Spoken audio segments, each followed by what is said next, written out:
Welcome to அனலி life style. இன்றைக்கி நம்ம ரசகுல்லா எப்படி பண்ணுறது பார்ப்போம். வீடியோக்குள்ளே போகிறதுக்கு முன்னாடி நம்ம சேனலை ஃபஸ்ட் டைம் பார்க்குறீங்கன்னா மறக்காமல் சப்ஸ்கிரைப் பண்ணிவிடுங்க. பக்கத்தில் இருக்க பெல் பட்டனையும் கிளிக் பண்ணுங்கள். வாங்க எப்படி செய்கிறது பார்ப்போம்.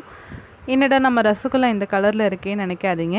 நம்ம இன்றைக்கி ப்ரௌன் சுகர் யூஸ் பண்ணி, அதாவது நாட்டு சக்கரை யூஸ் பண்ணி தான் நம்ம இன்றைக்கி ரசகுல்லா செய்ய போகிறோம். அதனால தான் இது அந்த கலரில் இருக்குது. இன்றைக்கி வீட்டில் நான் திரிஞ்ச பால் இருந்துச்சு, அதில் தான் செய்ய போகிறேன். சப்போஸ் உங்கள் வீட்டில் திரிஞ்ச பால் இல்லைன்னா நீங்கள் பாலில் பாதி லெமன் பிழிஞ்சாலே திரிஞ்சிருங்க. திரிஞ்சிட்டு இந்த மாதிரி நான் ஃபில்ட்ரு பண்ணிக்கிறேன்.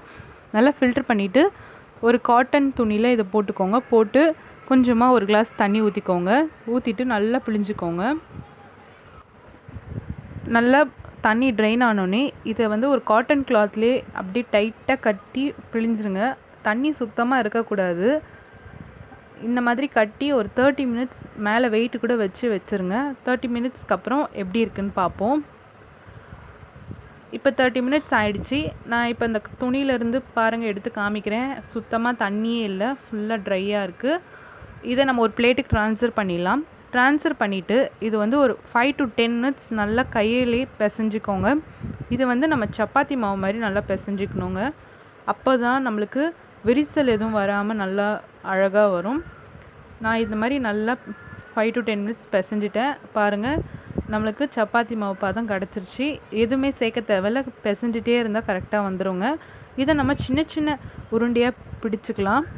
ரசகுல்லா ரவுண்டாக இருக்கும். ஸோ நான் இது குட்டி குட்டி உருண்டையாக பிடிச்சிக்கிறேன். இந்த மாதிரி கொஞ்சமாக எடுத்து கையில் 2 கையிலையும் வச்சு நல்லா ரவுண்டாக உருட்டிக்கோங்க. இதே மாதிரி நான் எல்லாத்தையும் உருட்டிட்டு உங்ககிட்ட காமிக்கிறேன். நம்ம இப்போ எல்லாத்தையும் உருட்டி எடுத்தாச்சு. இது ஒரு பக்கம் இருக்கட்டும். அடுத்து நம்ம ஜீரா தண்ணி காய்ச்சலாங்க. நான் இன்றைக்கி நாட்டு சக்கரை தான் எடுத்திருக்கேன். 1 கப் நாட்டு சக்கரை. நாட்டு சக்கரை முழுகிற அளவுக்கு தண்ணி ஊற்றிக்கோங்க. உங்கள் விருப்பம், நீங்கள் நாட்டு சக்கரை இல்லைன்னா ஒயிட் சுகர் கூட யூஸ் பண்ணிக்கலாம். இப்போ அதில் நான் முழுகிற அளவுக்கு தண்ணி ஊற்றிட்டேன். அதுக்கு நல்லா கொதிக்கட்டும். இப்போ நம்மளோட பால்லாம் நல்லா சூப்பராக ரெடி ஆகிடுச்சு பாருங்கள். இந்த மாதிரி விரிசல் இல்லாமல் அழகாக உருட்டி எடுத்து செஞ்சு வச்சுருக்க இதெல்லாம் ஜீரா தண்ணியில் போட்டுடலாம். ஜீரா தண்ணி நல்லா கொதிக்கும் போது தாங்க இதை நீங்கள் சேர்த்துக்கணும். தண்ணி நல்லா கொதிக்குது. நான் மீடியம் ஃப்ளேமில் வச்சுட்டு எல்லாத்தையும் சேர்த்துக்கிறேன்.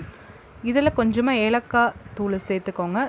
சேர்த்துட்டு இது ஒரு 10 நிமிஷம் நல்லா கொதிக்கட்டும். அடுப்பை மீடியம் ஃப்ளேமில் வச்சு இதை மூடி வச்சுருங்க. 10 நிமிஷம் கழித்து பார்ப்போம். இது வெந்த பிறகு கொஞ்சம் உப்பி வருங்க. உப்புனோடனே நம்ம ஒரு பவுலுக்கு ட்ரான்ஸ்ஃபர் பண்ணிடலாம்.